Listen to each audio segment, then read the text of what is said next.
And now, your feature presentation. It's Film Splaining with your host, Martyn Strange. Thank you, Paul. All right. Hello, everyone. Hello once again. Welcome, one and all, to another episode of Film Splaining. I'm your host, Martyn Strange. This is a podcast where I teach you how to watch movies. And on the show, I talk about movies that I love, why I love them, and why you should love them too. Sometimes I like to do these little experiments where I look at a certain year of cinema. We did this last season with the year 1987. This whole little experiment is kind of based on the book Best Movie Year Ever, which I've mentioned before. That book is focused on 1999. Basically, I want to kind of dissect these years and see like what was going on, like why are they so strong? Today we're talking about a year that to me is one of the strongest, most impressive, interesting, compelling movie years, because these are films that I go back to over and over and over again. Now, that being said, it's possible that due to me being a certain age when these films came out, and starting to sort of grow much more of an appreciation for film and for the art of filmmaking at this time, is, it's possible that that's why I look back on this particular year quite fondly. But as we'll get into it, the films that come out in 2007, which is the year we're talking about now, 17 years ago, where were you? Where were you in 2007? I'm going to age myself a little bit, but I was 06, 07 was my freshman year of high school. So this is a very formative time in my life, going through adolescence. I was a pretty angry kid. I was really into metal music, and I had a band. I was in the marching band in high school, played drums. And this is probably the first year that I'm starting to discover some movies that are outside the sort of general, my wheelhouse that I had been used to. I mean, when I was younger, I was exposed to a lot of cool different things, but for the most part, I would say I had a fairly mainstream movie taste at the time. And I think this year, and especially over the next few years, I started discovering things. I started finding filmmakers and directors whose styles and tones and stories I was really, really attracted to. This year really kicks a lot of those off for me. I mean, so what I'm going to do here, last time I tried to kind of make a general, big list of kind of everything, or at least I felt like the really big major stuff.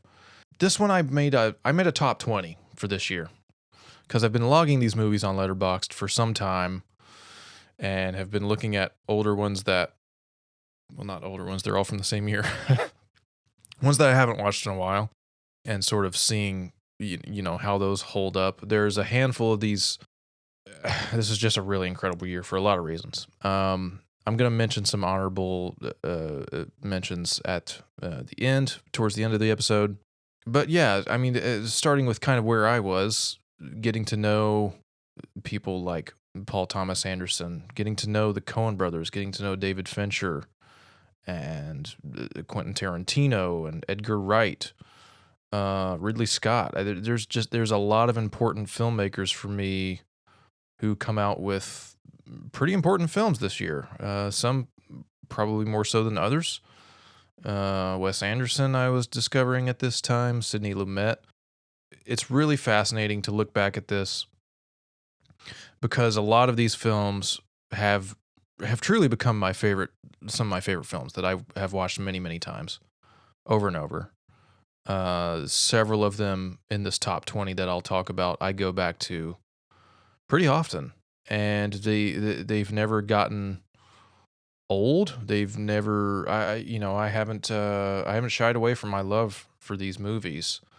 So as with 1987, in this one, we're going to kind of break down the films to me, at least the most important films, my 20 favorite and my 20 personal most important films from this year. And then I'll mention more towards the end. And also go through a little short list of world events, kind of like I did in that first episode with 1987 of, well, what was going on in the world in 2007. Oddly enough, this is exactly 20 years after that. Did not plan that. But yeah, I'll talk about some stuff that happened in the world. It was a pretty dark time for a lot of reasons, which we'll eventually get into. This is a big year for some of my favorite actors as well. Some actors on this list. Christian Bale, Josh Brolin, who I think will come away with really winning this year. Russell Crowe, Tilda Swinton, Michael Cera had a big year this year. And we will talk about their films that they were in this very formative time for both their careers and just, cinema in general. I'm going to start at the bottom because I want to work my way up to the good stuff. At number 20, I have the now cult classic comedy Hot Rod, starring Andy Samberg, written by him and his Lonely Island buddies, directed by Akiva Schaffer, one of the Lonely Island guys. Jorma Taccone is the other one who's in this movie as well. It also stars Isla Fisher, Bill Hader, Ian McShane, Danny McBride, murderer's row of great actors in this movie.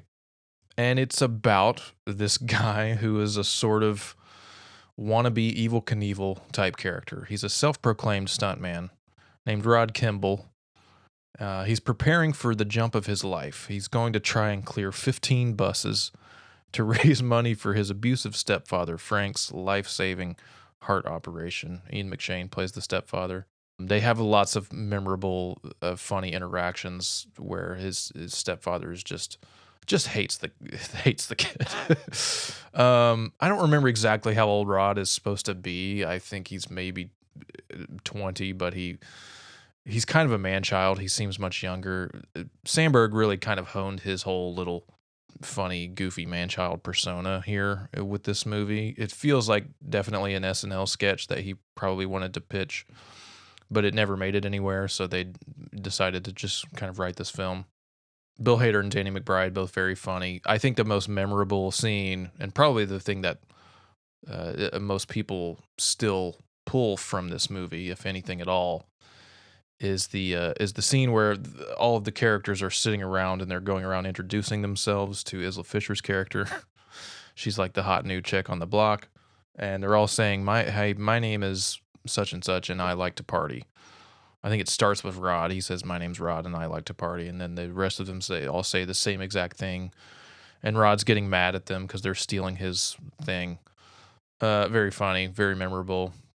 If you have not seen Hot Rod, do yourself a favor. Crack a few brews, maybe light a joint, and watch Hot Rod. 19 is a movie that I'm going to talk about in conjunction with another one on this list. Because it's Planet Terror from Robert Rodriguez. It is part of the double feature Grindhouse from Rodriguez and Quentin Tarantino. One of my favorite things to come out of this year, full stop. And it's one that I return to again and again. If and when I can watch both of these movies back to back in the style that they were presented originally, I do. Planet Terror is my less favorite of the two. I have Death Proof quite high on this list, which I'll talk about later. But I do still like it a lot. It stars Rose McGowan and Freddy Rodriguez and Josh Brolin, the first of several performances of his this year that we're going to talk about. It is basically goes as follows. After an experimental bioweapon is released, turning thousands into zombie-like creatures, it is up to a ragtag group of survivors to stop the infected and those behind the release of the bioweapon. It's your classic kind of zombie virus end of the world scenario. Bruce Willis plays a very memorable small role.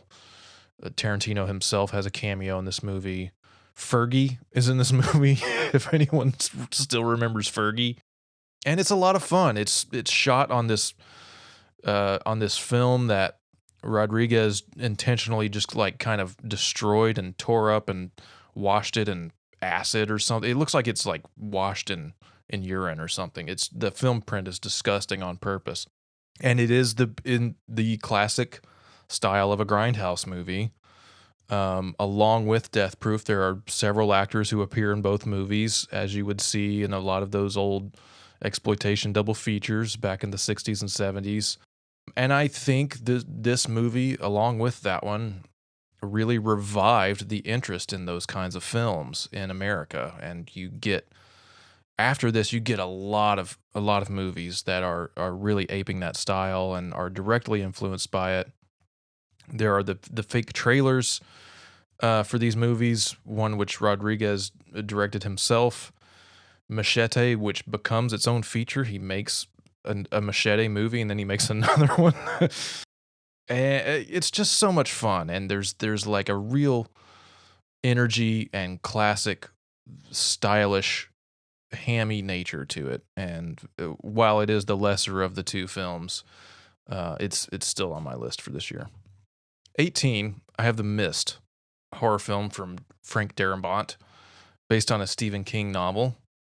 Darabont is a frequent collaborator and adapter of Stephen King's work.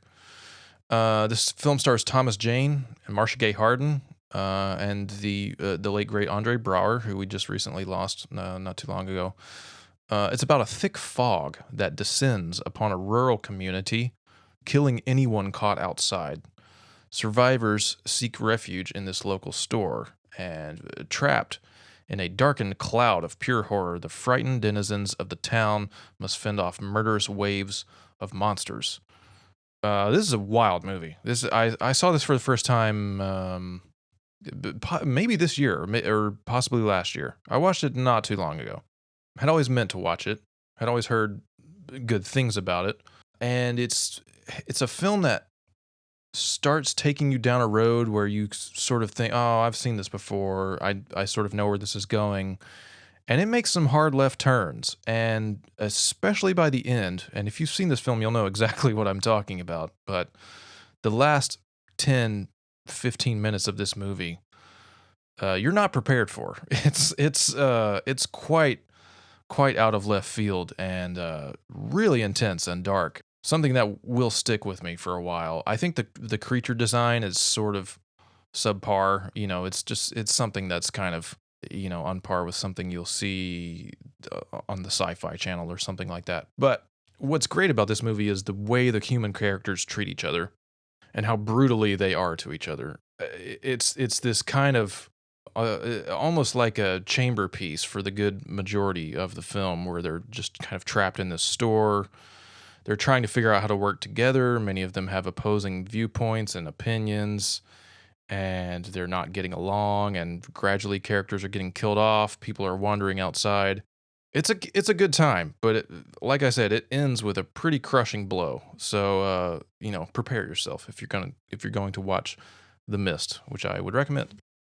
Okay, number 17, a film from James Mangold called 3:10 to Yuma. This is a remake of a classic Western, starring Russell Crowe, who has a big year this year, and Christian Bale, who also has a big year this year. It's about a small-time rancher who agrees to hold a captured outlaw who is awaiting a train to go to court in Yuma, and a battle of wills ensues as the outlaw tries to psych out the rancher. This is a really good two-hander, just, you know, two of the best guys going at it. The action is staged really well. Very memorable scene where a buggy is like traveling. It's been a minute since I've seen this, but there's this whole kind of fake out scenario where there's a character walking and a buggy. There's a whole shootout sequence based around it. The character that they think they are looking at is not the character who it actually is. Just a really smart, clever, well-made Western. And I've not seen the original. But I'd like to. It's on my list, I'm sure. This film received Oscar nominations for Best Score and Best Sound Mixing. Marco Beltrami was the composer of this film. Oh, Ben Foster is also in this movie. He's always great. I think he's the character that I was actually mentioning in that previous scene that I was trying to recall. Definitely check that one out. It's I need to watch it again, but it's very good. 16. The last film from one of the modern masters of American cinema, Sidney Lumet. It's called Before the Devil Knows You're Dead, and it stars Philip Seymour Hoffman and Ethan Hawke and Marissa Tomei. Just a really strong group of actors, especially just the scenes between Ethan Hawke and Philip Seymour Hoffman together. They play brothers, and it's about these two brothers who they are organizing the robbery of their parents' jewelry store. But the job goes horribly wrong. It triggers a series of events that sends them, their father, and one brother's wife barreling towards a shattering climax. I have not watched this film since the first time I saw it, which was several years ago. I had been trying to find it this week, actually, to rewatch it. Unfortunately, not available on any streaming service that I currently use. But it's incredible. I remember the performances being very strong. Seeing these two guys really kind of both at maybe at the height of their powers, I think, as actors, and they were great friends, just are playing off each other in this brilliant way. This is a very intense movie, very dark movie, pretty sad, but it's worth a watch, and I think, especially it being Sidney Lumet's last movie, considering everything he ever made, it's kind of a remarkable achievement. And Marissa Tomei is quite good in it as well. At 15, I have Wes Anderson's The Darjeeling Limited. And if I remember correctly, this might be the first Wes Anderson movie I ever saw, which is interesting because it's not one that I would recommend people start with if they're starting their entry into Wes Anderson territory. This is his fifth movie, and it stars Owen Wilson, Adrian Brody, and Jason Schwartzman, all frequent collaborators. It was written by Wes Anderson, Roman Coppola, and Jason Schwartzman. It was inspired by a trip that they all took together to India. So they decided to make this movie about them going to India, and they shoot it in India. It's about these three brothers. A year after their father's funeral, these three brothers meet up, and they travel across India by train in an attempt to bond with each other. It's pretty low on my ranking of Wes stuff. I do have a lot of fondness for this movie. One of my dear good friends, I think, let me borrow her DVD of this, and that's probably when I saw it. I don't believe I saw it this year in 2007. I definitely saw it much later when I was in college.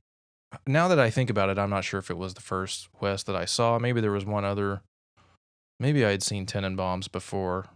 There's a lot to love about this movie. I mean, especially the production design. All the sequences on the train are really impressive. The sequence where Adrian Brody is attempting to rescue the kid in the river is very powerful, very intense. It's emotional. The mother character, played by Angelica Houston, very rough, intense scene. She just nails that so perfectly. Yeah, it's great. It's not, I don't think it's one of his best movies, but it does have a lot of heart. I think it steers more towards his early work than it does the later stuff, which seems much more concerned with the artifice on screen and the sort of actual process of movie making. But it's definitely worth a watch, and especially if you've not caught up with all of his films. For the completists out there, check out The Darjeeling Limited. 14, I'm Not There, a movie by Todd Haynes, one of my favorite filmmakers. This is a movie starring 6 different actors who all played the same character, that character being the real-life figure of Bob Dylan.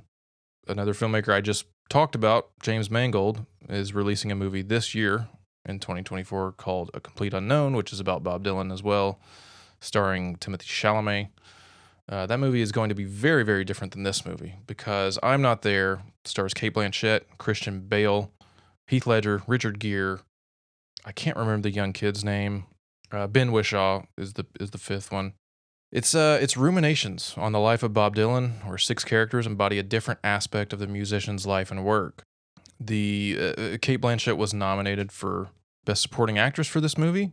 I think she probably should have won, although the winner this year, who we will talk about, is definitely deserving and quite good.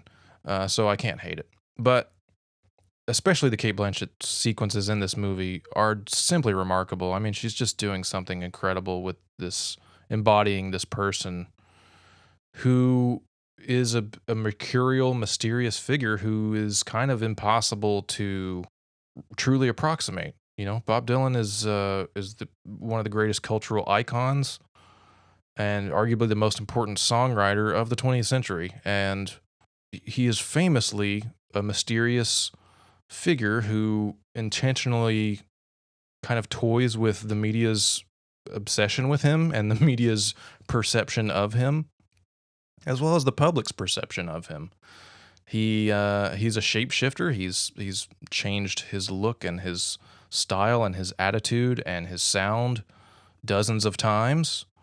He is always moving forward, never back. And this movie attempts to approximate what that is in terms of cinema. In cinematic language, Todd Haynes is trying to get at all these various aspects of this person, whereas Richard Gere's version is like this old kind of farmer who's made his way to this town, and he's possibly a different person that the police are looking for.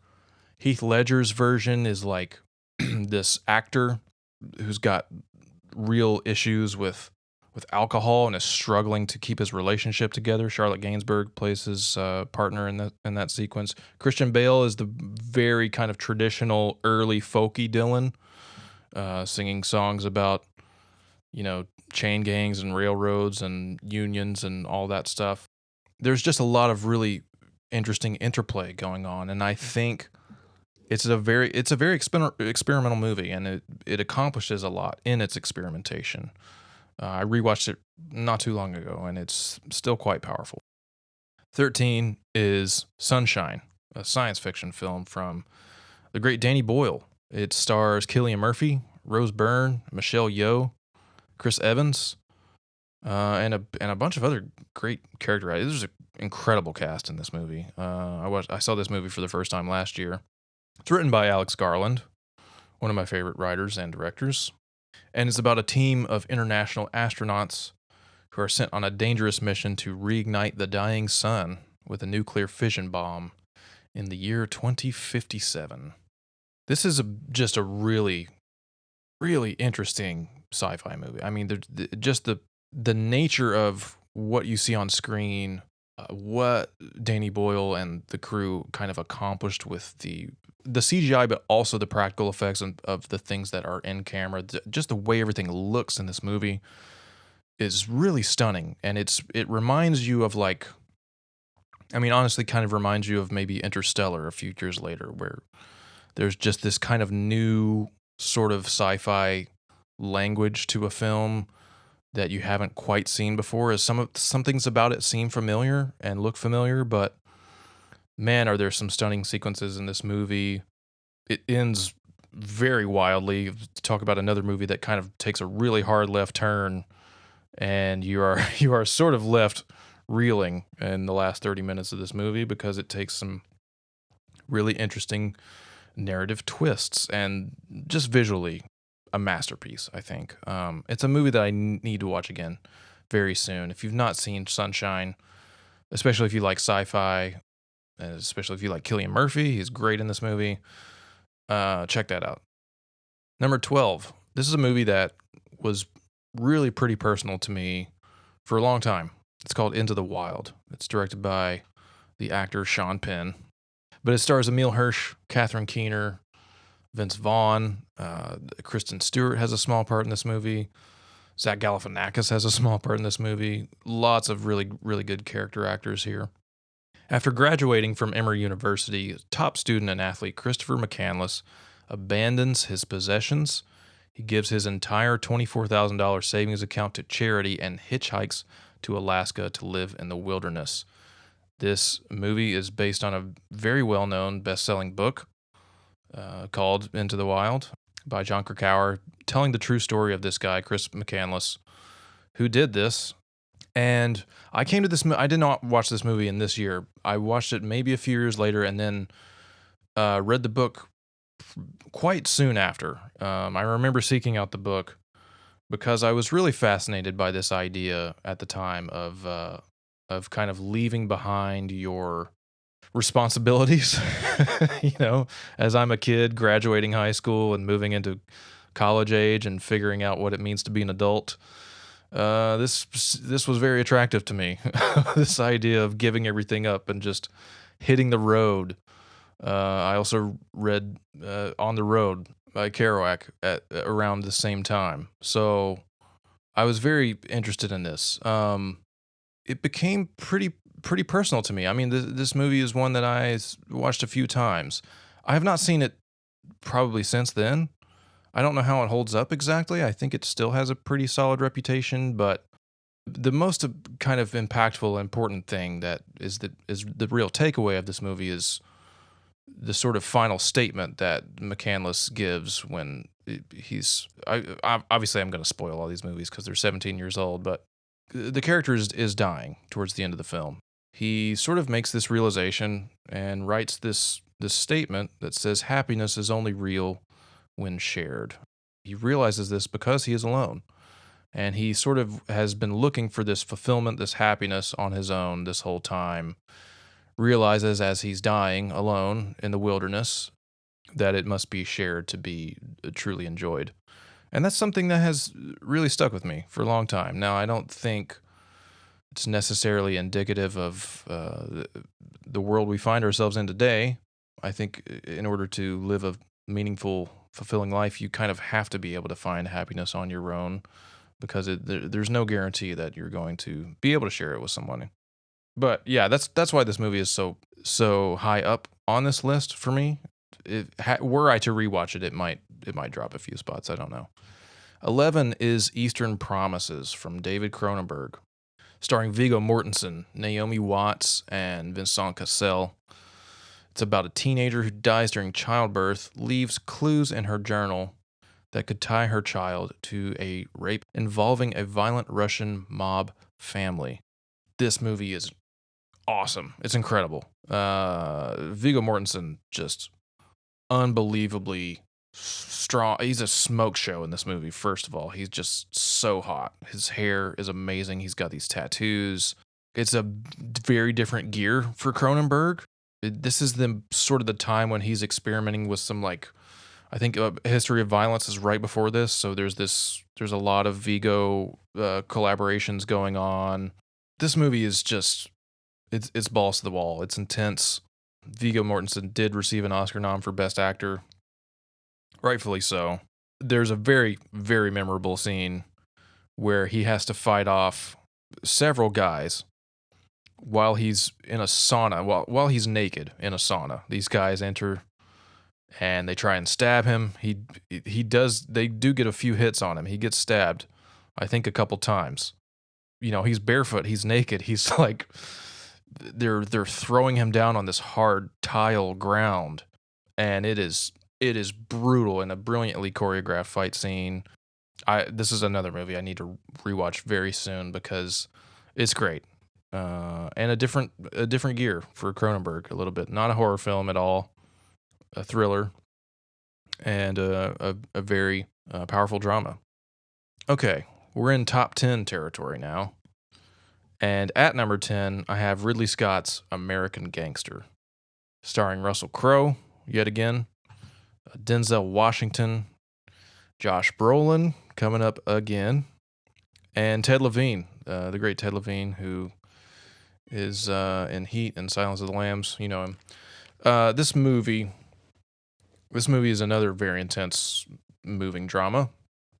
It's about an outcast New York City cop who is charged with bringing down a Harlem drug lord, Frank Lucas, whose real life inspired this partly biographical film. Another movie based on true events.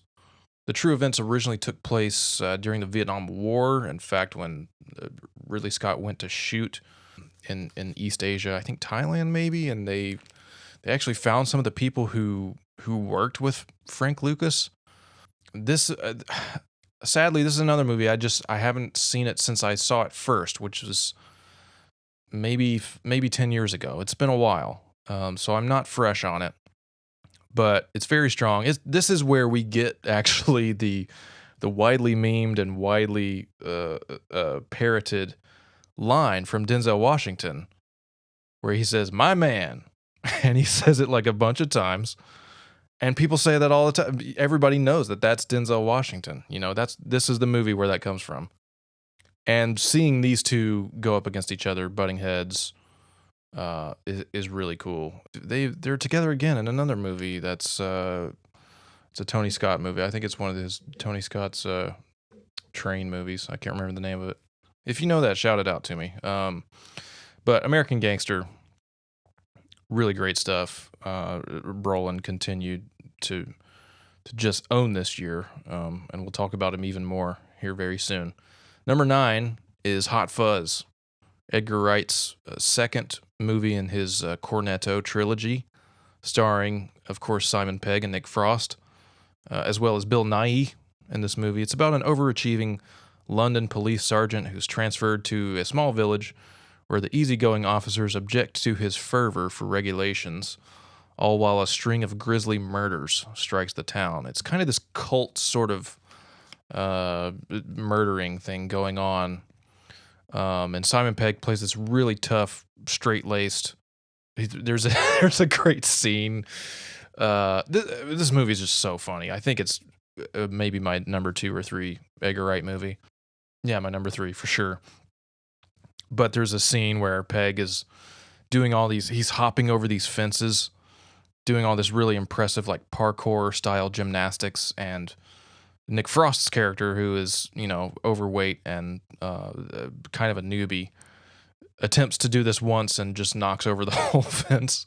Very memorable. There's another really fun line of the kid that Pegg is interrogating this kid in a bar. He's trying to determine whether they're all underage. He asks this kid, "When's your birthday?" And the kid goes, "22nd of February." And he says, "What year?" And the kid goes, "Every year." Classic, funny line. Yeah, Hot Fuzz, fantastic. Can't remember the last time I saw it. It's been a few years, I think. Number 8 is another comedy. Just one of the best comedies to ever come out. It's called Superbad. It's from director Greg Mottola, who made a movie I really like called Day Trippers. If you've never seen that movie, check that out. I believe he directed Adventureland. Don't quote me on that. This stars Michael Cera. Big year for him. I'll mention another movie that he's in this year later. Jonah Hill and Chris Mintz-Plasse. I mean, everyone knows this movie. I think every person in my high school saw this movie when it came out, except for me. Actually, I vividly remember a guy who I was in band with. We were just going to the bathroom, and he mentioned on the way out or something, or maybe he came in and mentioned it to me. He was like, "Did you see Superbad yet?" And I was like, "No." And he goes, "Oh man, best comedy since Animal House." He literally said that to me. And I had seen Animal House at that point, but I had not seen Superbad. Saw it a few years later, I think, probably when I was about to graduate or had already graduated. Written by Seth Rogen and Evan Goldberg, very kind of closely based on their personal experiences as adolescents. It's about 2 codependent high school seniors who are forced to deal with separation anxiety after their plan to stage a booze-soaked party goes awry. They're both trying to hook up with girls that they like. They're both trying to lose their virginity and get laid, and it's just it's your classic coming of age comedy. It's endlessly funny. Emma Stone is really a breakout of this movie. This is kind of the beginning of the Emma Stone thing. I think Easy A is like the very next year probably, which is really her big shot. But she's great in this. Everybody's great in this. It's really funny, endlessly quotable. The scene where Hader and Rogen play the cops who pick up McLovin is really good. Just one that you can watch again and again. So 7 is part 2 of The Grindhouse. It's Death Proof from Quentin Tarantino, starring Kurt Russell, Rosario Dawson, Zoe Bell, Mary Elizabeth Winstead, and most of the actresses in the first part, I don't really know their names, but it's kind of a bifurcated movie. So 2 separate sets of these desirable women are stalked at different times by a scarred stuntman who uses his death-proof car to execute his murderous plans. Look, I know this is not the favorite Tarantino film. Most people say it's his worst film. I think he even says it's his worst film, but I fucking love this movie. I've watched it maybe a dozen times, and it never gets old. I never get tired of it. Part of it they shot in Lebanon, Tennessee, which was just a few hours from where I lived at that time. The car sequences, the chase at the end of this movie is just one of the best car chase sequences ever filmed.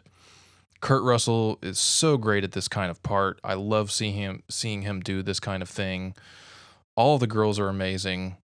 I love the way it looks. The cheap, shoddy print, very similar in that way to Planet Terror, but except it looks a little more classic. It's not quite as sort of grimy and stylized as that one.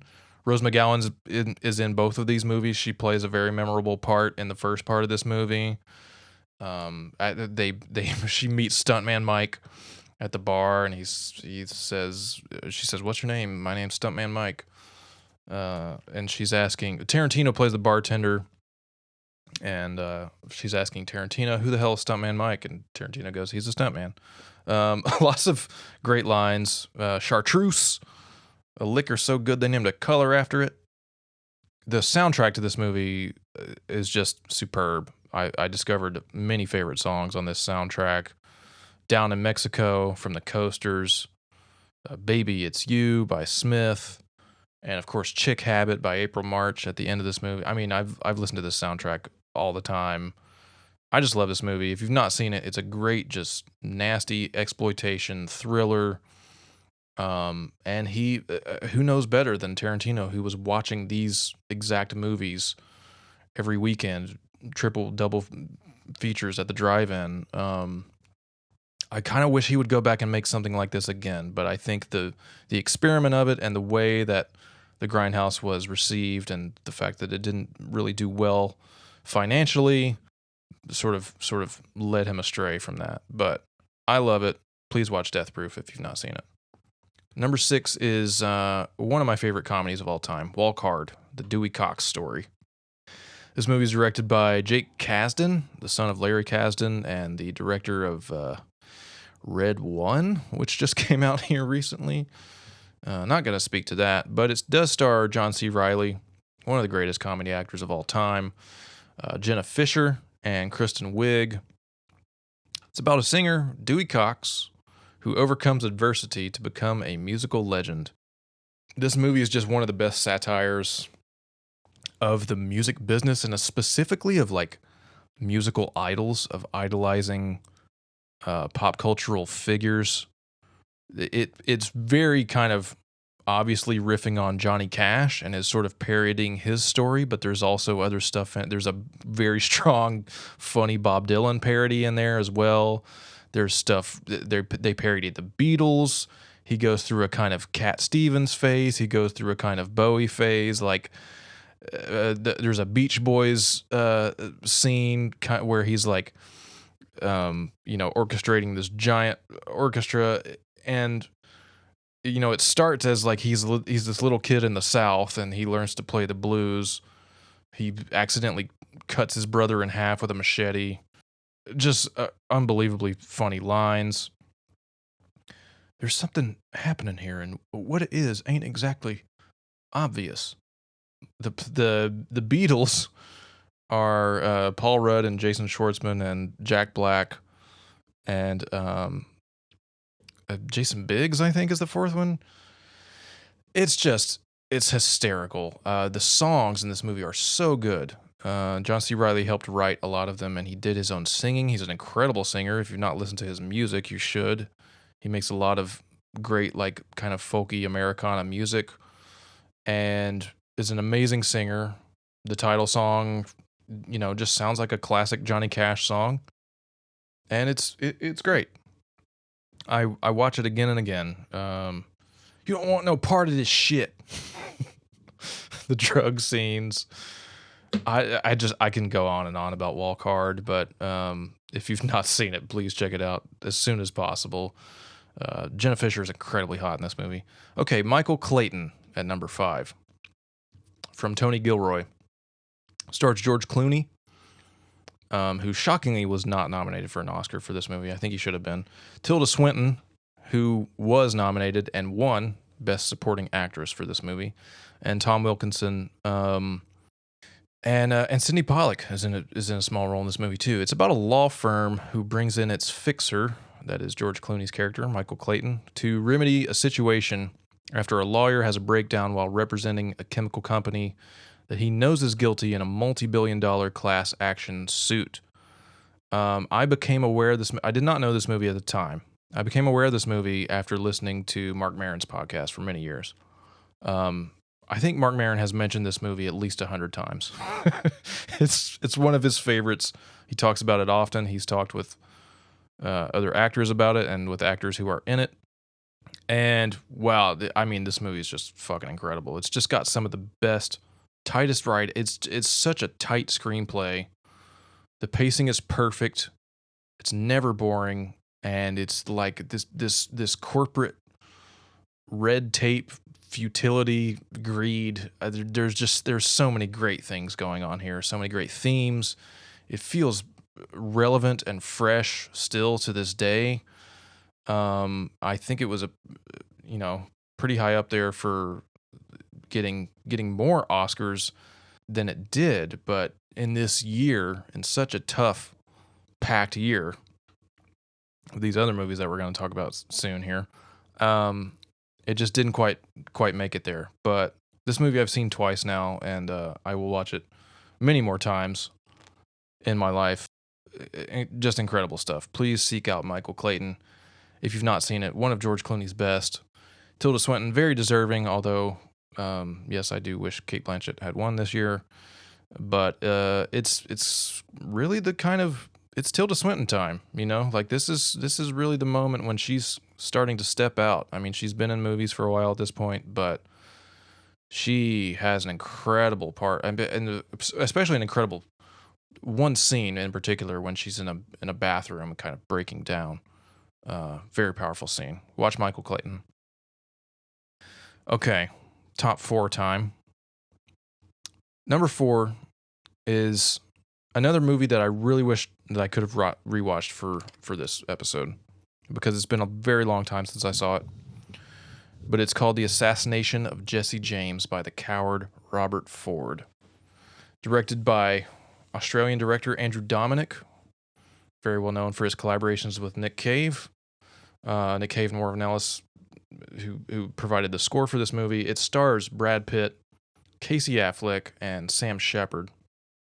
The story is of Robert Ford, who has idolized Jesse James since childhood.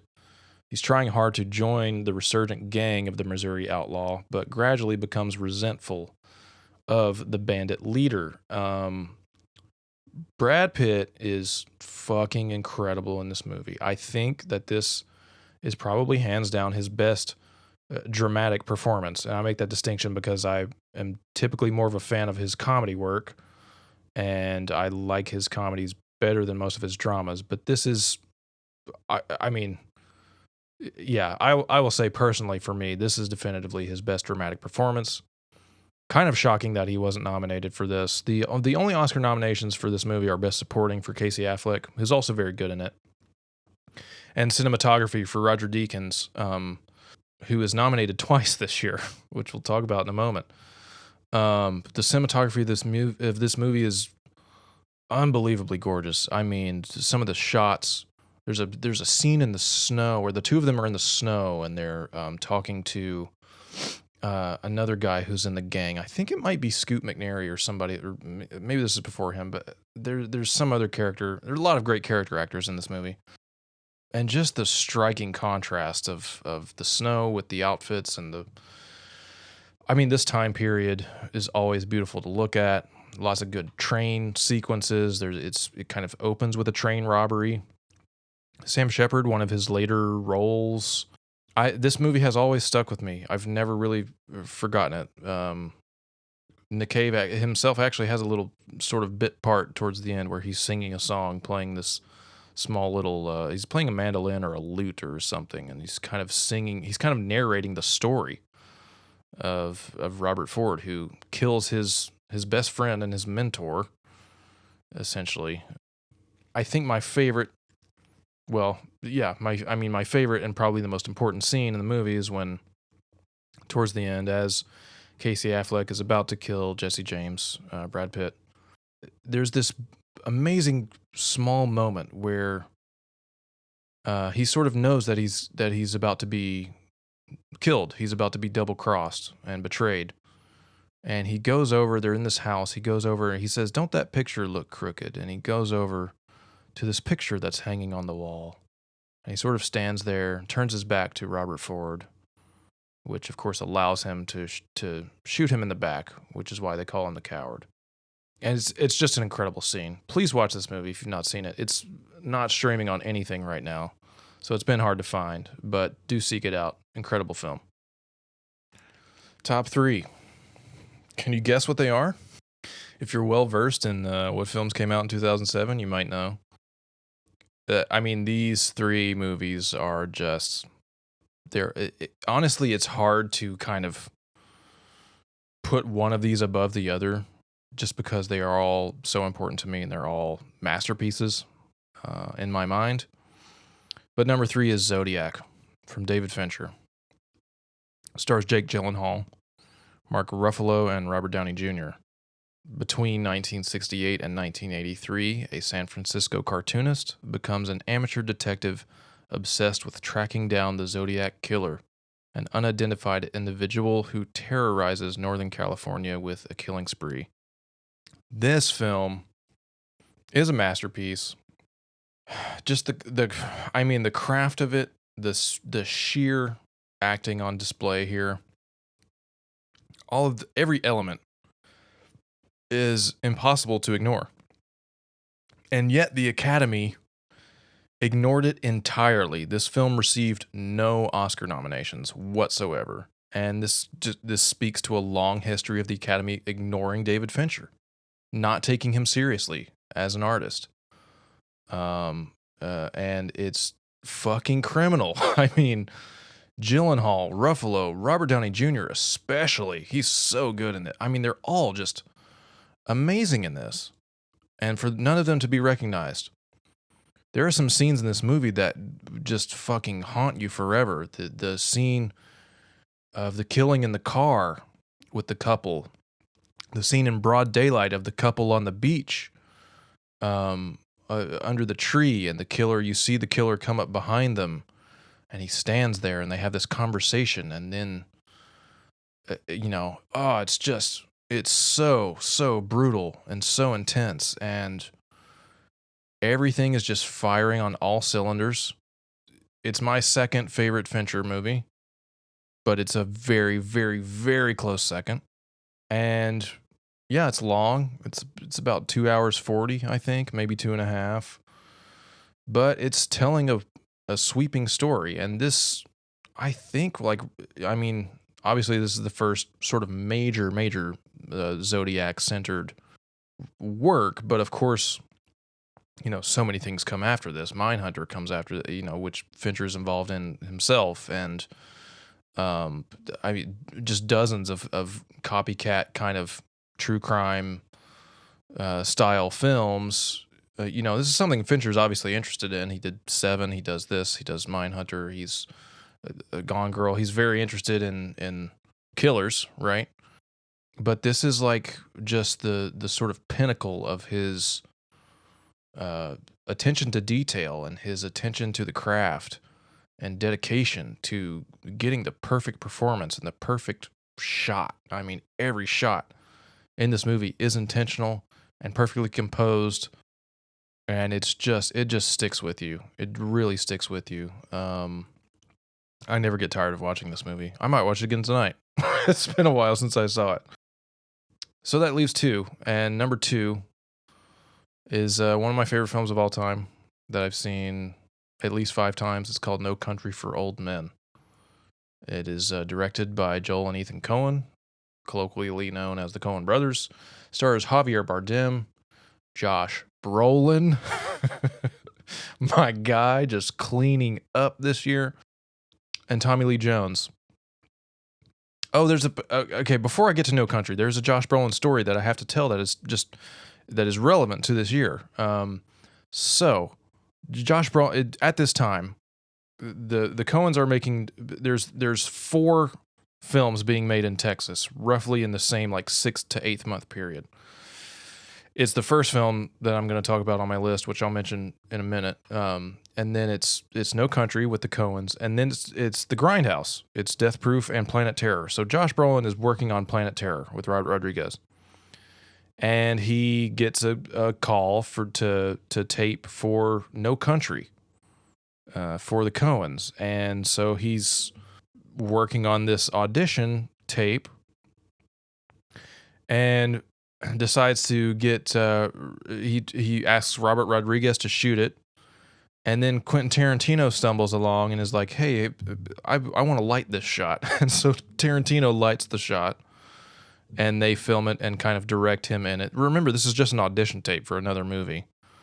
And when the Coen brothers get that tape, as he's working on Planet Terror, they're moving into town, starting pre-production for No Country for Old Men.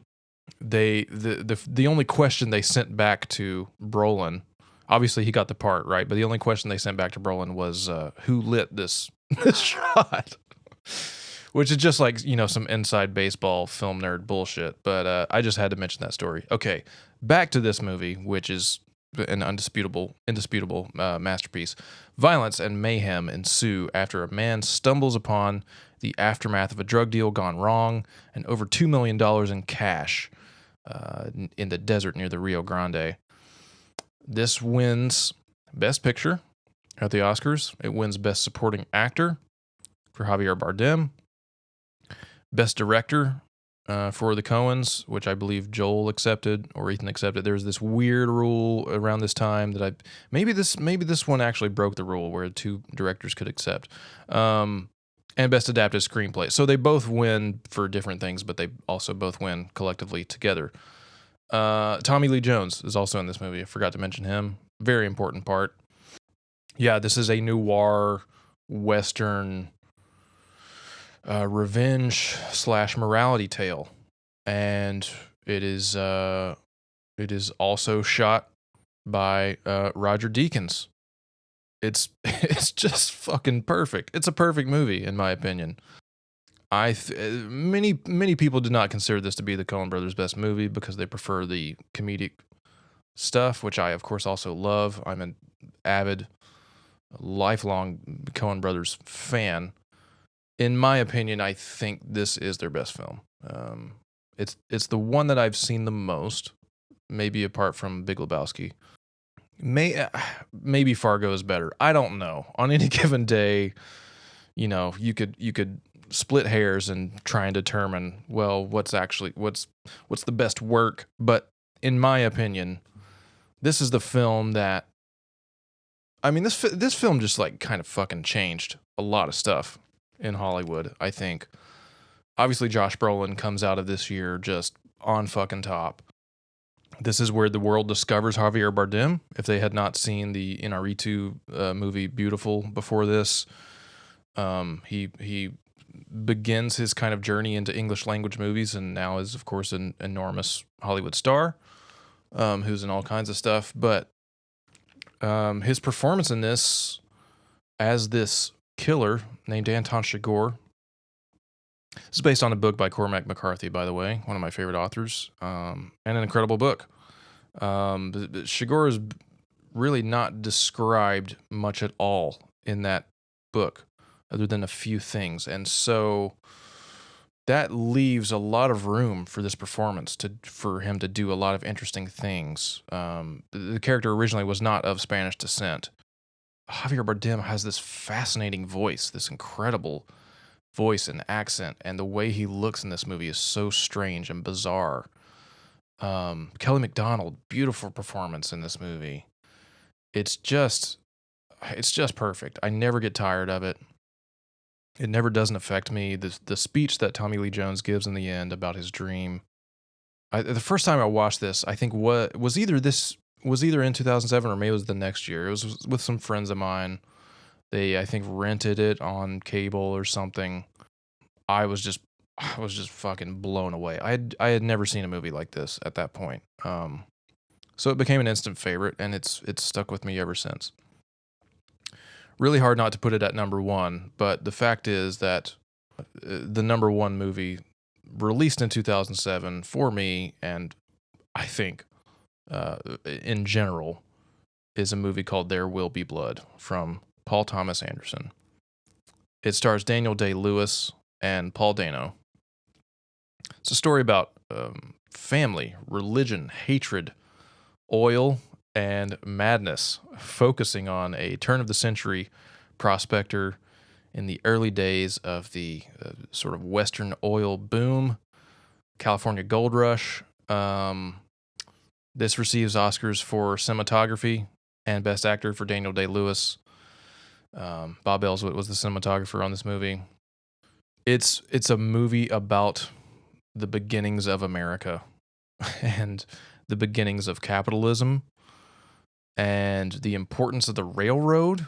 I think I have to draw the similarities with this movie to a movie that I had talked about with my buddy Jared recently called Once Upon a Time in the West. We spoke about it in our Spaghetti Westerns episode.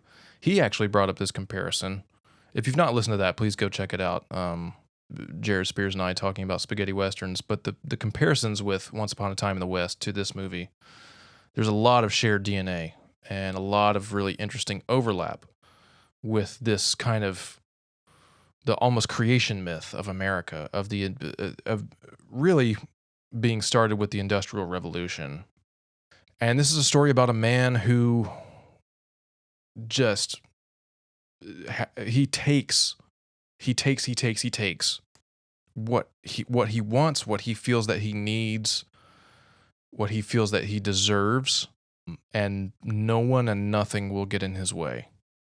It's top to bottom just an absolute masterclass in acting from both Paul Dano, who plays two characters actually, but primarily a preacher character in this town where Daniel Day-Lewis, his name is Daniel Plainview in the film. He has an adopted son, H.W. Plainview. I'm an oil man. I just fucking love this movie. I mean, it's impossible not to love. I think I've never met a person who didn't like this movie because it's perfect. I think it is. I mean, Paul Thomas Anderson, one of my all-time favorite directors. Between this and Boogie Nights are his best movies for me. But it's so poignant, especially to the time we live in now. I mean, this guy essentially is kind of a grifter. I mean, he's smart though, and he knows. Not only does he know how to manipulate people and how to talk to people, but he also knows the ways of the world and is able to use that to his advantage. And these are the kinds of people who come to power and become rich and wealthy and successful and end up controlling other people and end up sometimes in government and against all fucking rationality are able to manipulate large amounts of people into believing that they are what's best for their own interests, when in reality that they are con men who are using the common people, the working class, to prop up their own agenda. God damn, is this movie just timeless.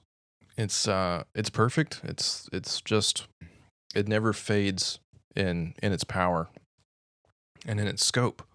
Based on the novel Oil by Upton Sinclair, which I've never read. I really would like to read it, but from what I understand, PTA did it, more or less just kind of used it as a loose inspiration to tell this it's somehow a very small story about a man and his adopted son, but it's also a story about the dawn of a new age at the same time. Just magnificent in every conceivable way, and that's why it's number one.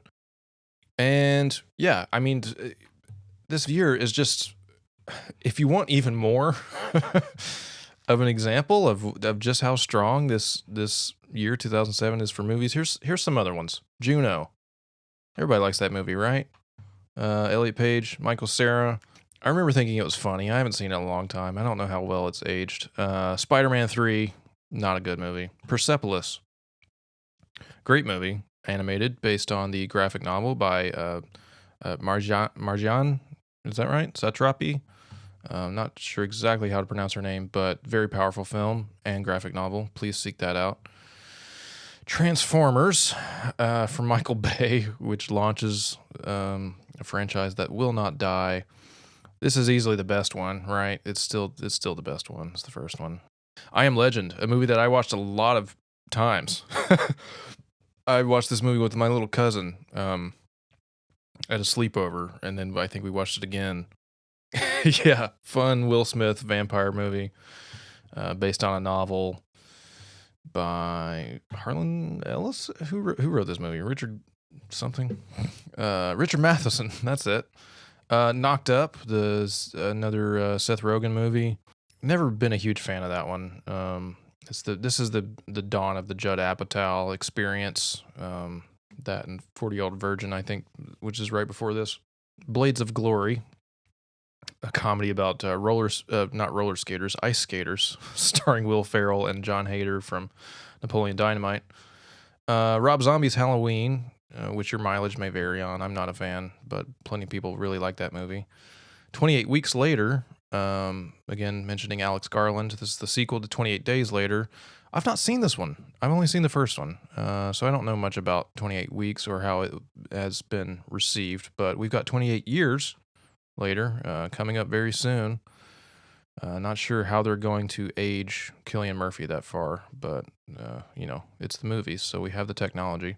Lars and the Real Girl, a Ryan Gosling movie that I've not seen, but several of my friends really like and recommend. I need to check that out.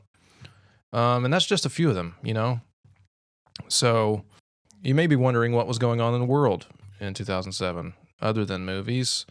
Well, Steve Jobs unveiled the first iPhone, dooming us all to a life of dependence on objects in our pocket. This was released in June.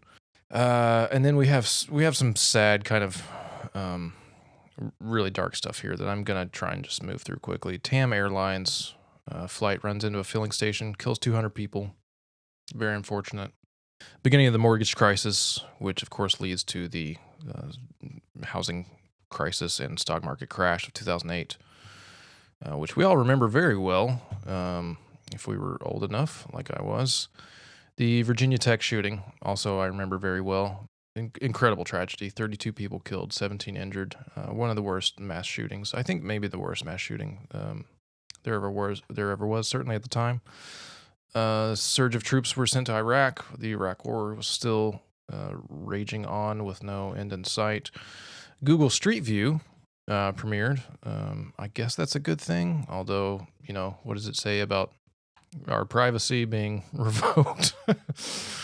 Nancy Pelosi becomes the first female Speaker of the House of Representatives. WikiLeaks publishes the Guantanamo Papers. This leads to a whole string of shit with WikiLeaks and Julian Assange and Edward Snowden that pops off in the next few years. A cyclone hit Bangladesh. Queen Elizabeth II becomes the oldest reigning British monarch at 81 years old, and she lasted a damn long time more. Bob Barker retires from The Price is Right. And Tumblr was launched. I had a Tumblr for a couple of years, and then it faded into obscurity pretty quickly. So yeah, there's 2007. I'm gonna put this list of my top 20 up on Letterboxd. This episode is a bit truncated because I've got some stuff going on, and just wanted to really just get to the meat, the heart of the matter. But in my opinion, 2007 is just absolutely one of the best movie years ever. I hope that you seek out all these films that you've not seen so far, and if you have seen all these films, well then just move on to 2008 or something. I'm not sure. Go back to 1987. Listen to my episode on that, because I'm sure there are some there that you haven't seen yet. This is the penultimate episode of the podcast, or excuse me, of this season of the podcast, I should say, season 2. Next week is our last episode of the season. Yeah, goddamn, what a ride. It's been incredible. It's been a lot of work, very tiring, very fulfilling, and hopefully entertaining and educational for you all, the listeners, who come back and share your time with me again and again. I hope you've listened to our recent episodes on Love on the Run, as well as the 3 films by Roger Corman. And next week is the finale. I'm not going to tell you what it is. It's a surprise. It's a really fun one. It's me by myself again, like I am here today, but it's a lot of fun. And it's really nostalgic for me and nerdy, and I'm going to geek out on it. So yeah, we'll have some more fun then. Till next time, take us out, Paul.